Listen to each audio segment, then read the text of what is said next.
there's never usually a right answer to get to the solution of a problem. There's many ways to get to that solution. And you're always trying to figure out what's the most optimal, what's the cost effective, what's going to be the best speed. But if you're all thinking the same way, you're all going to come up with the same idea. And where diversity really comes into play is these people with these different backgrounds, different exposures, different influences in their lives will see that problem and they'll come from a totally different direction. And it opens up a perspective that you would never have thought of. And so it gives you information. So as a leader of the organization, I want those differing pieces of information because you know what? There's probably something there that's the best way to do it. But this idea over here had another piece, and I can combine those, and suddenly we come up with even better solution overall. All right, our guest today is DataBank COO Joe Minarik. As the COO, Joe's responsible for all of the data center and co-location operations, engineering, construction, managed services, network and security, and IT operations. Prior to joining DataBank, Minarik held senior IT positions at companies like Amazon, Disney, and Napster. He runs over 700 of the 900 people inside of DataBank's organization. Today, he's been there for around 3 years, brings in a great amount of leadership wisdom around how do you actually become kind of that technical person, start learning the business, and then continue in your kind of trajectory and leadership to actually become a great leader of people. Really believes around people, around culture, around picking priorities. You're going to learn a lot inside of this episode. We'll see you on the inside. You can also watch this episode on our Second in Command podcast YouTube channel. So Joe, welcome to the Second in Command podcast. Thank you. Well, happy to be here. Yeah, looking forward to chatting with you. You're one of the very first people that I've had on the podcast who are based in Seattle. I had a woman, Anna, whose last name is escaping me right now. She was the former president of Amazon Prime, and she went on to work with Bulletproof Coffee. And she was one of the very first that we've had. But Seattle is one of my old stomping grounds. It's a great city. It's a lovely city. Yeah. It's not, lots changed since the pandemic, but yeah, it's been great. I Yeah, love it. you've been there for 20 years with on and off, but not with DataBank the whole time, but you've been in Seattle for 20 years.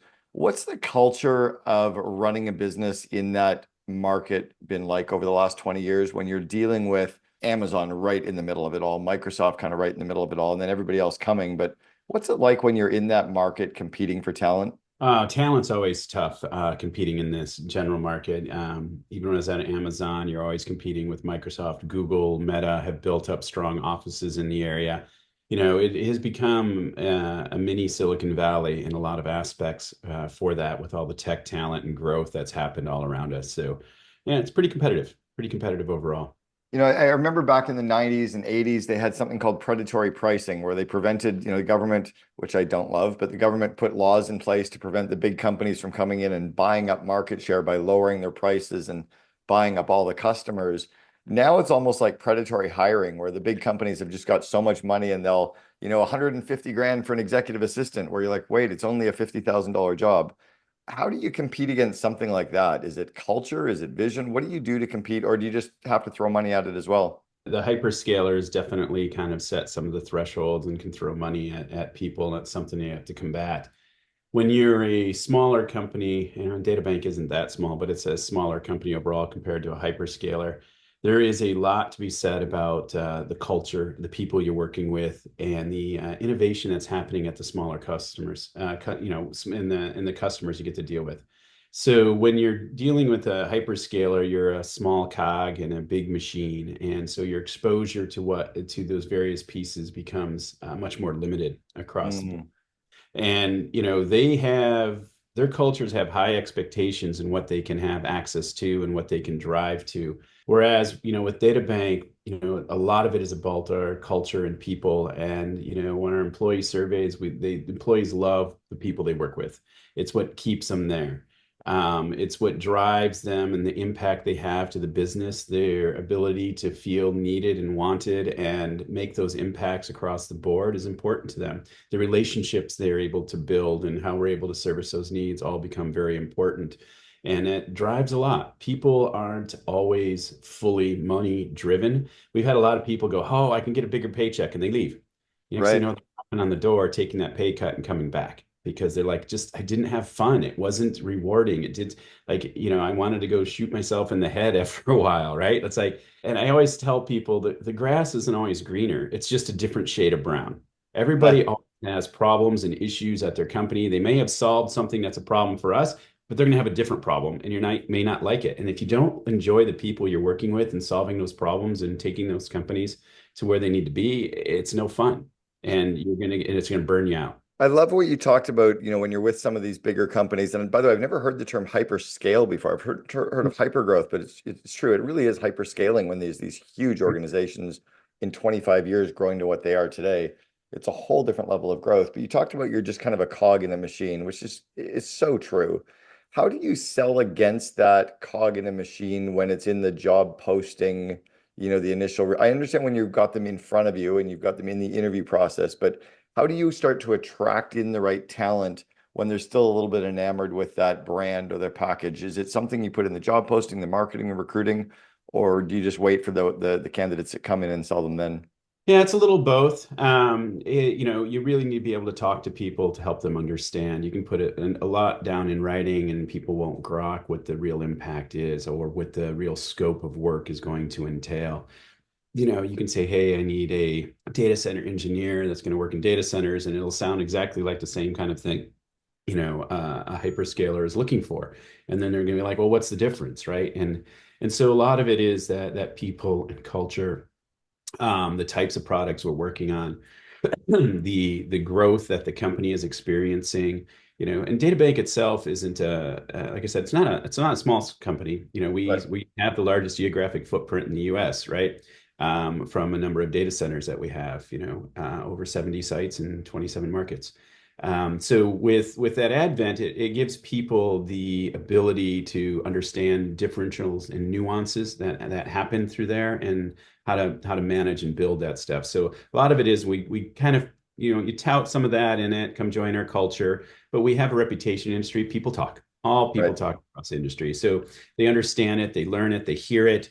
And so it piques their interest to talk to us. And that's why culture is so important and our people are so important to us, because it matters out there when you're trying to hire or you're trying to grow your team. Yeah, it's so true that people do talk as well. I want to ask a little bit about that. Let's back up and just tell us a little bit about what DataBank is, what the company is, what size. Kind of give us some of that. You mentioned the largest geographic footprint in the US. Give us some of the scope and size and explain what DataBank is and does. And then I want to go back into kind of your career and how you got into the COO role that you're in today. Sure. So DataBank is a data center provider. So we lease and rent space to various companies across the board. Anything from a single cabinet where, it's a small mom and pop shop, just needs a few servers and a cabinet to run their business, to mid-sized companies, to enterprises. We've got banks and other larger companies that are part of, utilize us, all the way up into the hyperscalers, which are the Amazons and Googles, Oracles of the world, are all customer based. And we serve that need across that niche of all of them. They all have very differing requirements and differing aspects. A lot of people in this industry that are data center providers will try to serve a niche. They predominantly go after the hyperscalers because they're taking down large amounts of capacity, typically at wholesale rates, and scale through that because there's just such demand there. Our sweet spot is that because of our geographic location, we can serve more to the edge, and we serve those needs across a lot of the industry, and particularly into the enterprises, which they don't have a lot of choices and a lot of different providers going after that market because they're chasing the hyperscalers and the big deal. Where the enterprises want 2 to 6 megawatts of capacity to build out, hyperscalers want 40 megawatts, 60 megawatts, 200 megawatts of space. So people go chase that big number. Mm. Uh, and so our ability to serve through those different customer types is kind of, I think, a big win for us. We are, what do we add, about 900 plus people today across the company around there. And it's continuing to grow. We serve a few hundred megawatts today, and we're on a path to continue to double and triple the size of the business over the upcoming foreseeable future in our plans. A lot of that's power and capacity and land that we've already secured, and just building it out and continue to grow. I want to ask about the size and the complexity of running it in a second, but I wanted to understand something just from a complete layman's perspective. I don't understand this at all. Why does it matter, or does it matter about the geographic is that just the ability to go and sell a client, or is there some benefit tech-wise where a company that happens to be based in Dallas wants a data center that's in or around Dallas? There's a few pieces on that. There's a technical aspect, which is to do with Okay. latency and connectivity. So you got to remember, most of the companies that are serving are trying to serve back into the consumer markets, and so they want to be close to the population zones of those consumer markets so that they can serve the data effectively, efficiently, and fast, right? Okay.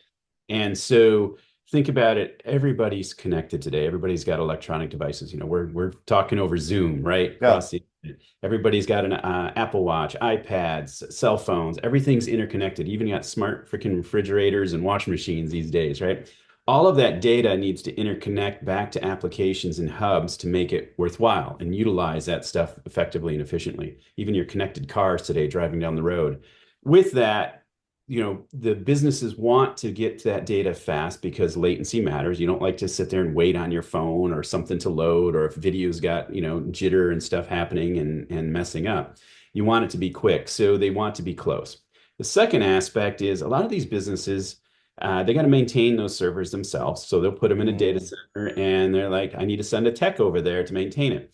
And they don't want to be in a really remote location and just hire one or two people over in that remote location to drive over there and touch and feel it, right? They want to see it. They want to, we can, we called them server huggers in the past, right? Like, oh, I got to go see my stuff. I got to see and feel and know.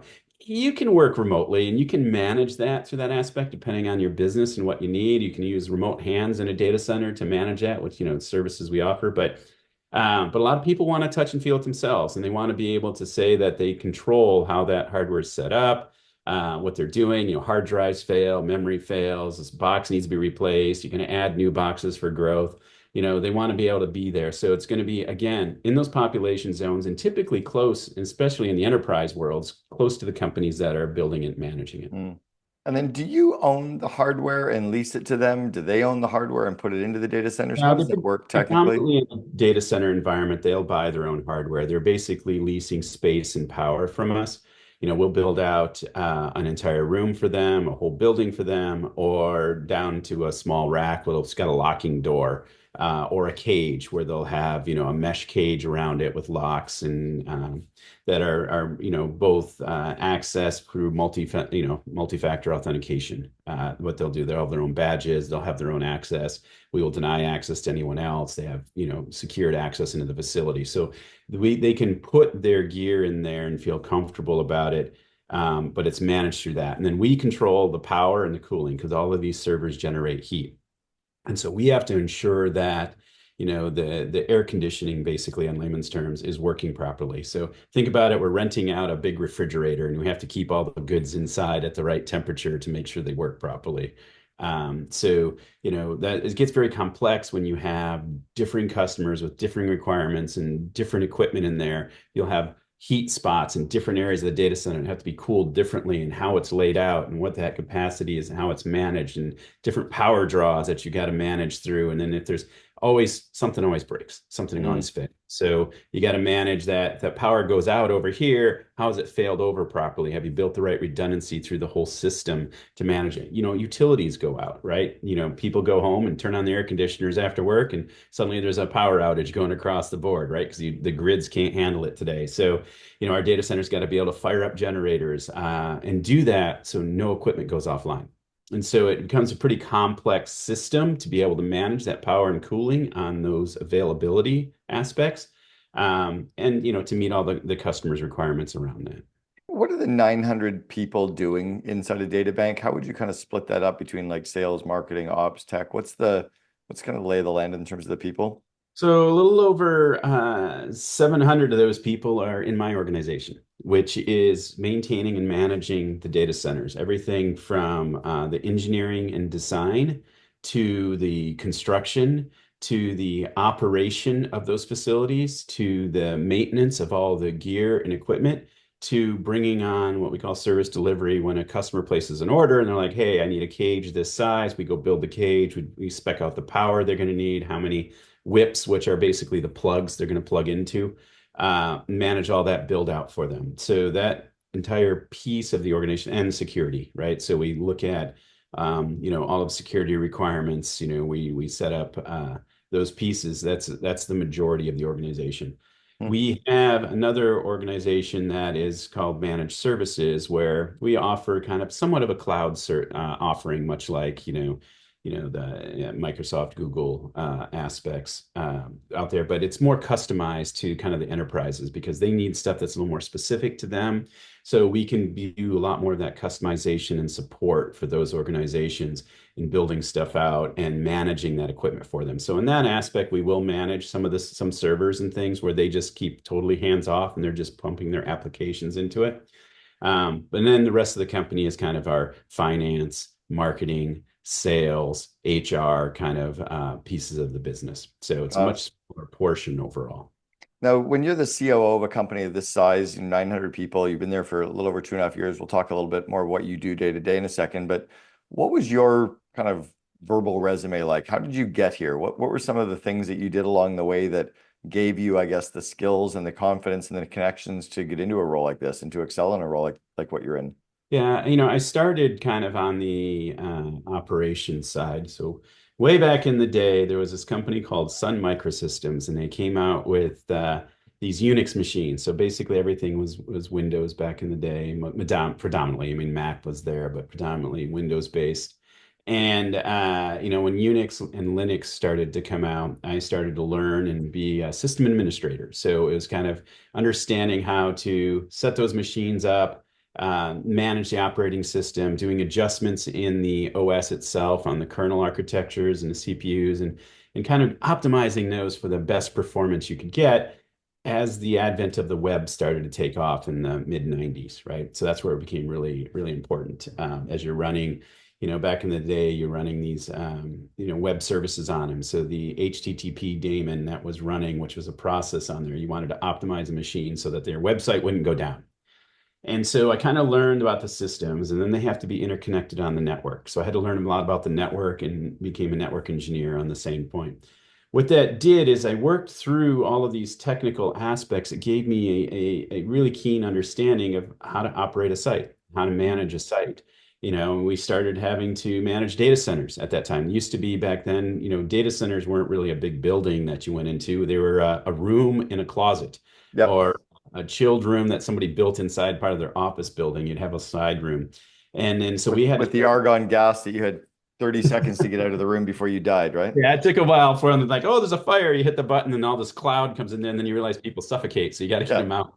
But you can't, water's bad. Like you don't want a bunch of water on electrical. All right. So they had other things. But yeah, it's crazy times. And so I learned a lot about managing those aspects. And then with the advent of the web, and businesses are built around their web infrastructure and their product, the infrastructure to maintain that became a core piece of the business.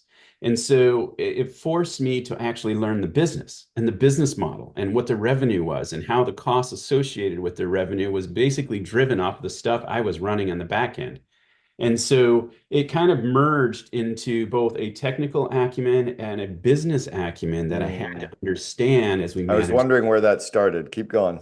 Yeah, so as I was building out data centers, gear, and we're doing network, I had to get internet. So I had to start learning contracts. I had to start negotiating business deals. And I had to understand what the business drivers were that we needed to, in order to negotiate the right contracts, as well as the technical specifications to understand that they were delivering to what we needed as well. Right. And so that merge of that thought and how that started to happen, back in the mid to late 90s really helped kind of progress my career as I started to move up into managing people, managing sites, building organizations, because I could key our focus onto the right technical things, but also do it in a way where I understood the business. So, we'd have to make trade-offs. I have to make trade-offs in what I was going to give up, and I'd weigh some of the technical requirements against some of the business drivers. No business has unlimited money, even with all Mm. the money you see out there from Yep. Apple, their billions in the bank account. It's still not unlimited. And so they have to be cautious in how much they're dumping cash into things to be able to manage it. Otherwise, it just turns them upside down. And if you don't have the right technical aspects, then it starts failing and goes out, and your business goes under as well. So you have to manage that dynamic all the time. And I think that's been a key aspect of what's made me successful in my career. I like it. It was interesting just to kind of hear kind of some of the growth of that. So I was curious when you moved from tech into, business and then from business even into leadership. Um, the technical side of the business has changed drastically, right? Like Oh, everything that you learned 30 years ago, it's like you're talking Greek to someone, right? Like that part has changed. Has leadership changed? Have the kind of fundamentals of business changed, or and where have they changed? off the top of my head, my quick gut reaction is leadership is still the same in a lot of aspects in what you're trying to help people understand about the business, helping get them excited about solving problems and where they want to go with both their careers and the business itself. So, leadership and driving those things is the same. Where it's different is in our approach, culture, and dynamics of things that are available to us today. So overall, the dynamics of culture across both the industry and people as a whole has changed a bunch. We're not the same or think about things the same way we did 20 years ago. The advent of diversity and equity, inclusion is much more predominant today, and so your aspects of leadership forcing you to think about those things because they matter to people. It matters to us and how we kind of scale up and what we bring to people to the table to bring that talent in and how we manage it overall in our culture. So those aspects are still dynamically changing. And so you have to learn and grow and understand that to be able to keep your workforce motivated, right? And Can I speak or ask a question about that? Because I haven't worked inside of a big company in 20 years. I left 1-800 Got Junk where we had 3,000 employees 17 years ago. I'm curious around the whole DEI, the diversity, equity, and inclusion. There's that old saying and it's completely unrelated, but those who mind don't matter and those who matter don't mind. How much do you balance the diversity, equity, and inclusion? And then how do you balance that with like the needs of the business as well? How do you do that? Because it feels like a real strong leadership skill that leaders need to get good at. And I don't think that any of the baby boomers are naturally inclined that way or think that way. Gen X, possibly not either. How have you learned it? How did you adapt with it? And how do you balance it? I've learned over time. I mean, I grew up in a small farm community in Michigan, right? My So you got my all the core values intact. That's good. hard, get up early, all that crap. Uh, but my Yeah, but exposure, there's also, I think small town is also we care about humans. Like there's a connection yes, with people that matters. there is, definitely is. You helped your neighbors out all the time. You worked, we bartered for stuff. We'd do go work for them, and they'd have some cattle, and they'd give us some beef and trade. It wasn't unheard of for a neighbor to call us up and say, "Oh, hey, my pickup broke down. Can you take me to the store?" "Oh yeah, sure." Like that was never a problem. Like you were open. We would. I remember getting in as a kid in a pickup with my grandfather, and we'd drive from farm to farm, just he'd pull in the driveway just to go talk to him and just show up unexpected, unannounced, right? Yeah. And you don't see that in the cities. You don't see people just kind of randomly going over to someone's house. You call first, you have to make an appointment, right? Hey, let's make a plan. And it was just a different way of doing things in a community. And we'd have picnics and gatherings and hey, we're gonna have a pig roast this weekend, and all the neighbors would come over and we'd just hang out and just and neighbors for us were 10 miles away, right? Right. So open, but it was very interesting times. And so, you know, but it did help me think about people and in people first. That's a good point. I really, connected that dot myself in my head. But as the culture kind of shifts and you get out there, you have to talk to people and understand their concerns in order to address it. So when you asked about kind of the diversity inclusion and how does that impact today, you know, the thing I've learned over the years is that different experiences for people will help them think about situations and problems differently. Mm. And so there's there's never usually a right answer to get to the solution of a problem. There's many ways to get to that solution. And you're always trying to figure out what's the most optimal, what's the cost effective, what's going to be the best speed. But if you're all thinking the same way, you're all going to come up with the same idea. And where diversity really comes into play is these people with these different backgrounds, different exposures, different influences in their lives will see that problem and they'll come from a totally different direction, and it opens up a perspective that you would never have thought of. And so it gives you information. So as a leader of the organization, I want those differing pieces of information because you know what? There's probably something there that's the best way to do it. But this idea over here had another piece, and I can combine those, and suddenly we come up with even better solution overall. So it's like Right? the return on investment of time and caring for DEI pays off in better ideas and better connection to the group and less groupthink. Yes. Yep. Makes sense. All right. You came into this organization with, again, the strong tech background, the strong kind of business background, the strong leadership background, but you started in the company at DataBank right in the middle of COVID or towards the beginning of Yeah. COVID, I guess, right? Yeah. Like, More towards the end, but yeah. okay. So what was that like coming into an organization at that time? And what were your first 90 days like? There's a lot of talk around what the leader's first 90 days should be like coming, because it was already how many employees at that time? Yeah, it was still quite a few hundred. I mean, we didn't haven't grown that much. It was 700 and something. So what was it like coming into an organization of that size during COVID when you're coming in on top of a lot of the current people? How do you do that? And what was it like doing it in the COVID era? It was tough. I was on a plane a bunch. It really makes a difference to go meet and sit face to face with people. You can do it over Zoom. You can do it, we can have this conversation, but there's a lot more to be said about me sitting across the table from you in real life.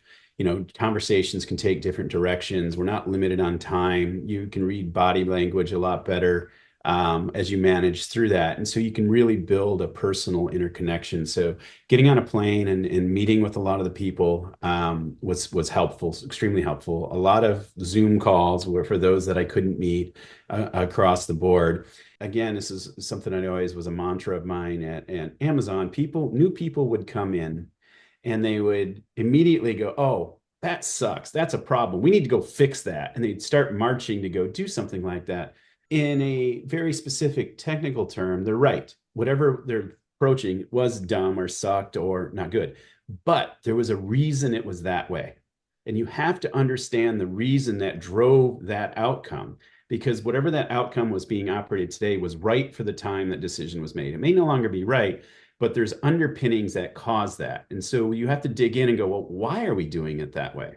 And Mm. so if you learn the whys, you're like, oh, wow. Okay, I can see why you're doing it that way. Oh, crap, you're right. I don't have a solution now because it's you. Once I try to solve it, then this other piece pops up and it's a problem.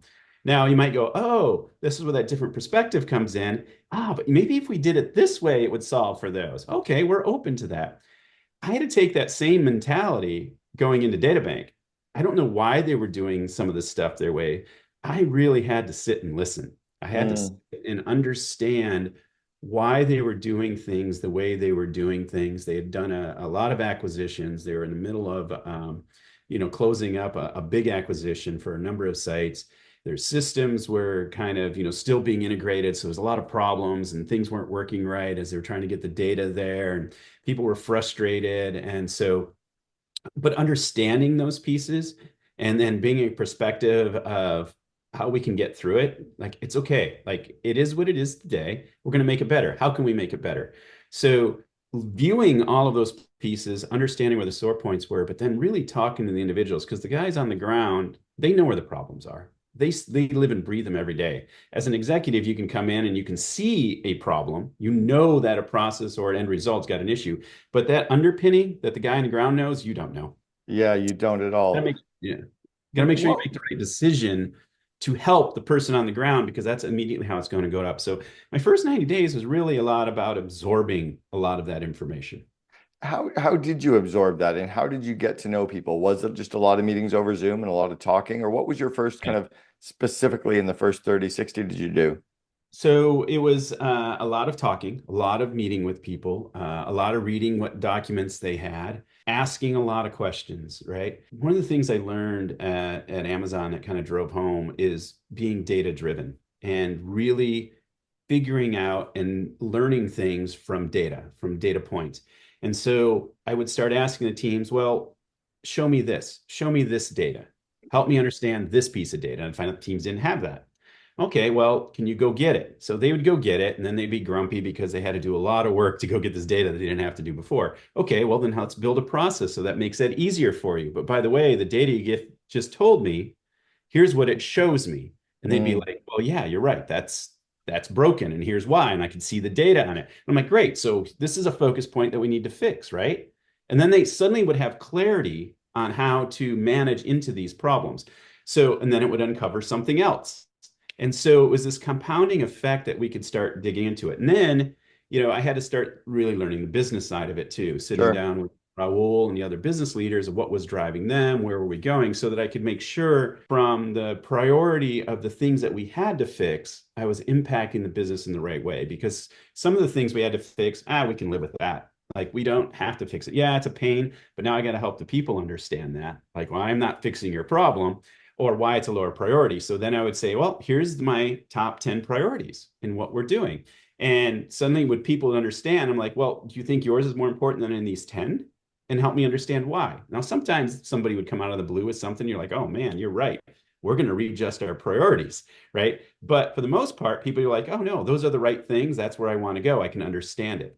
Or if they disagreed, you could have a conversation about why those were your top 10 and help them understand the business impact. And then they would Mm. kind of come back and go, oh, that makes more sense now. I understand. So it's building this visibility into all the moving pieces so that we could set the right priorities and directions. So, my first 96 months was really understanding those and then setting up what our goals were going to be based on that. A lot of direction came from Raul. He's like, oh, hey, here's where I think our top priorities are. Boom, boom, boom. And I'm like, okay. And they made sense at the time and with the information he had. And as I dig into it, I would say, like, hey, we've got to change a couple of these. We're going to add some more. Or I'd give him information that he's suddenly going, I'm going to rechange our priorities, Joe. Here's what you're going to focus on now. But it's allowing me to get that information and actually pass that information along to be able to make all those decisions and start driving how we were thinking about the business and where we're putting that focus. Yeah, and it makes sense from the logic perspective and kind of the background that you had, that you have the intellect and the capability to make the decisions.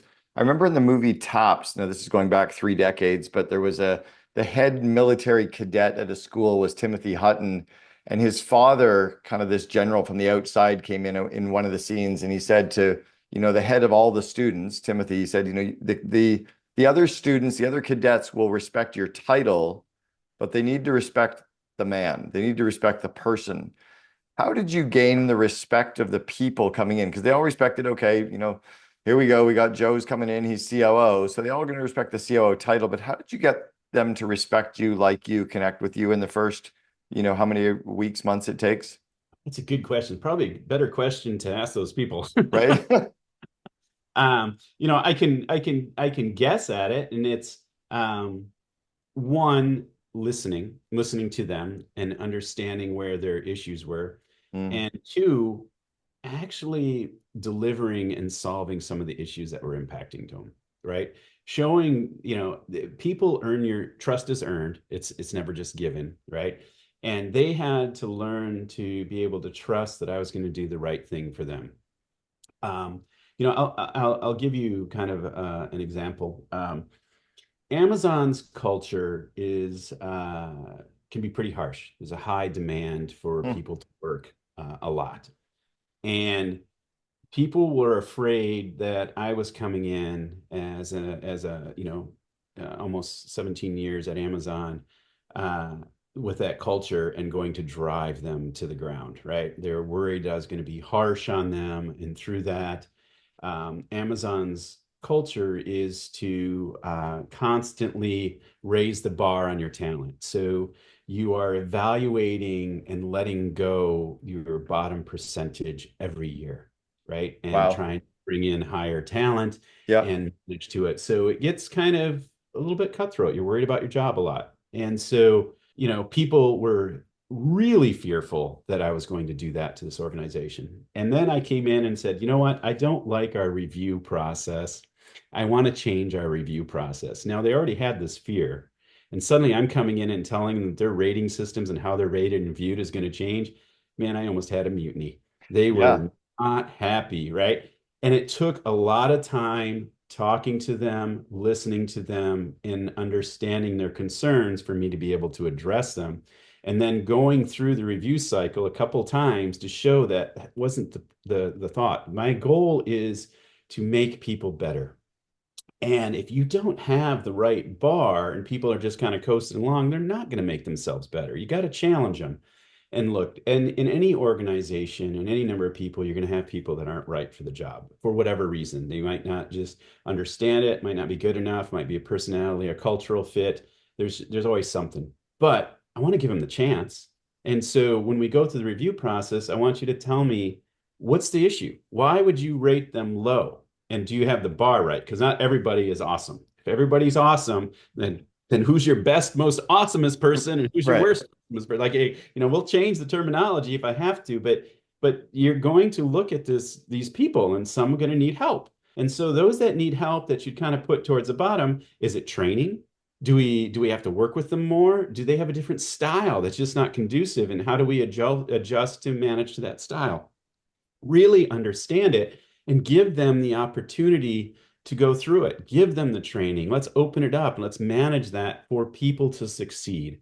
And I think when people start to understand that it really is about helping and supporting people to succeed, the trust started coming in there. Oh, he's not Mm. asking me to fire these people. He's not asking me to cut these people.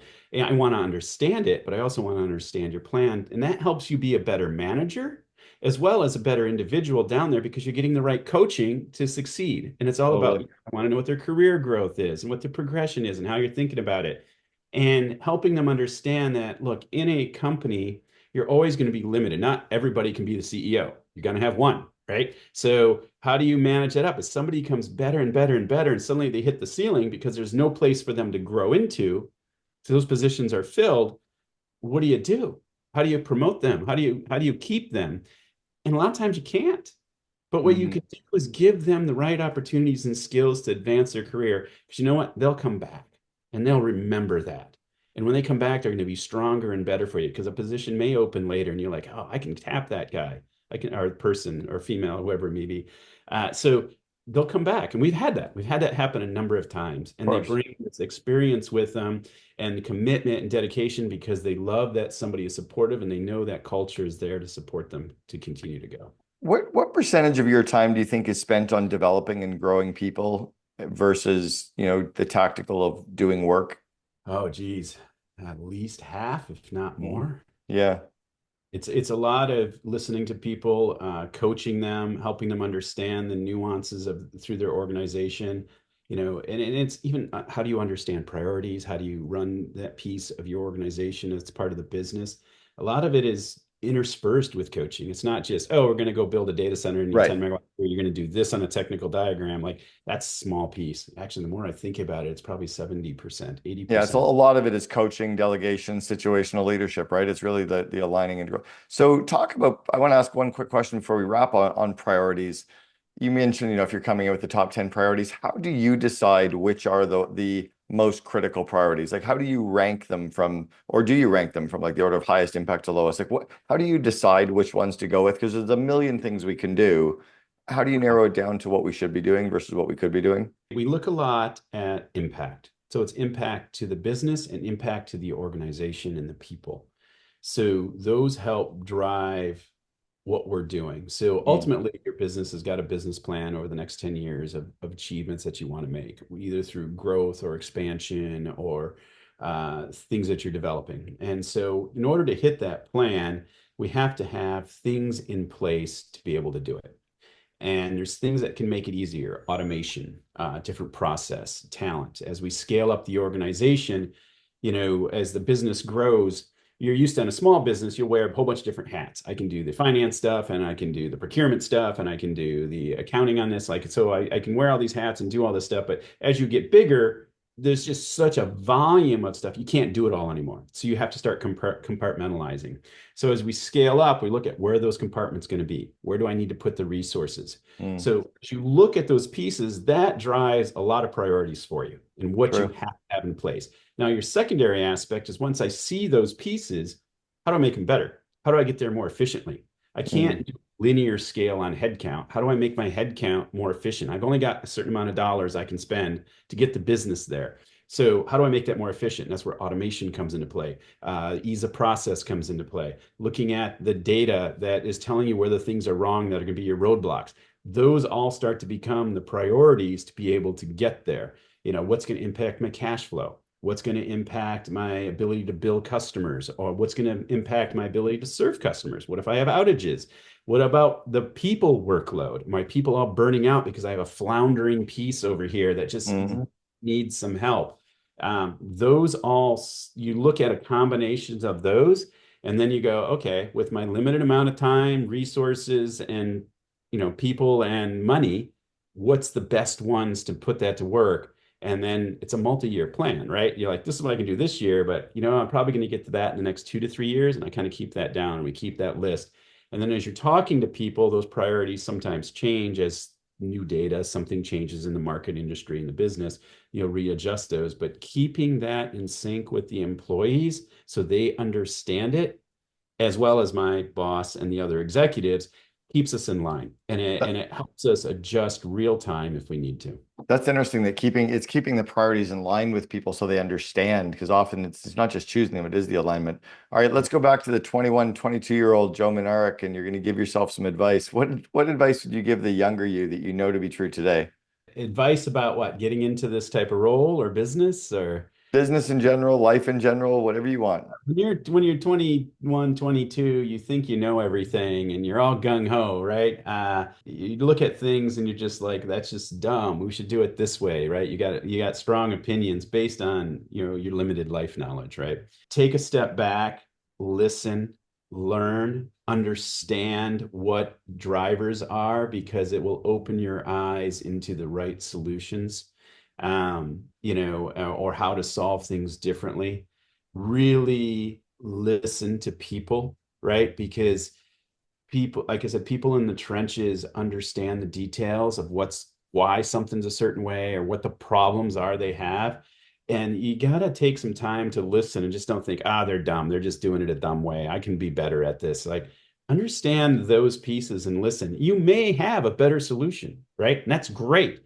But if you work with them, help them understand what you're thinking, you will bring them along versus drag them along. And Versus there's a drive. big difference in that, right? That's something I always have to worry about as a leader is I don't want to drag people. I want them to come along willingly and understand so we're all marching in the same direction because they will understand it and think of different ways and make it better. If I'm dragging it, it's because they don't understand it. They know it's probably the right thing, but they're not going to think of creative ways to do it better, faster, more efficient because I'm dragging them versus them being in line and understanding it. And so, as younger self, it's like really think about those things. And then the other thing I always like is, I was always a problem solver as a kid and as an individual, and I get excited about solving problems, and there's business problems all over the place, and it's I'm passionate about it. It's part of who I am. So when you think about doing something and you're going to progress your career, think about the things that you're good at and Mm, incorporate those into what you want to do. Hey, look, I could have been a finance guy. I like doing finance and numbers and math, and I took some accounting classes and was good at it, did well, but it wasn't where my passion was. Or, so being able to know the passionate parts and expound upon those makes you do your job better. There's pieces of my job that, I could do better. I'm not great at. We all have those deficiencies. Make sure you concentrate on doing those well so they're not detrimental to you, but you don't have to put a tremendous amount of effort into the deficient aspects you have to try to make those great. Because if you're doing the things that you're naturally acclimated to, you're going to be great at them. right. Totally makes sense. Joe Minarik, the COO for DataBank. Thanks very much for sharing with us on the Second in Command podcast. You have to have a very hard conversation with yourself to be able to say, what do you want and why are you doing this? And I think a lot of times the problem that you're solving no longer becomes relevant to you. And I think if the business that you have solves a large enough problem and you